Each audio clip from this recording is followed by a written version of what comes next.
மஹரகமவில் நடைபெற்ற நிகழ்வு ஒன்றில் கலந்து கொண்ட சுகாதார அமைச்சர் ராஜித சேனாரத்ன இவ்வாறான கருத்தினை தெரிவித்தார். மஹரகம இளைஞர் சேவைகள் மன்றத்தில் தாதியர் டிப்ளோமா படிப்பினை நிறைவு செய்த 1035 தாதியர்களுக்கு சான்றிதழ் வழங்கும் நிகழ்வு நடைபெற்றது.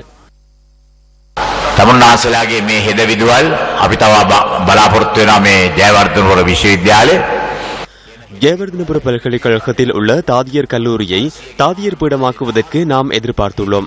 500 பேருடன் ஆரம்பிக்கப்பட்ட தாதியர்களுக்கான பயிற்சி வழங்கும் இந்த திட்டத்தில் தற்போது 2000 பேருக்கு பயிற்சி வழங்குகின்றோம். அவர்கள் ஆங்கில மொழியில் தேர்ச்சி பெறுவதற்காகவே இந்த பயிற்சி வழங்கப்படுகின்றது. இதன் மூலம் அவர்கள் விரும்பினால் வெளிநாடு செல்ல முடியும். அந்த காலத்தில் நாங்கள் எந்த நாட்டிற்கு சென்றாலும் அங்குள்ள வைத்தியசாலைகளில் நமது நாட்டை சேர்ந்த தாதியர்கள் இருந்தார்கள். என்று அவதானிக்கும் போது நமது தாதியர்களுக்கு வெளிநாடு செல்ல முடியாத நிலை காணப்படுகின்றது. லண்டனுக்கு சென்றால் அங்கு இருந்தார்கள்.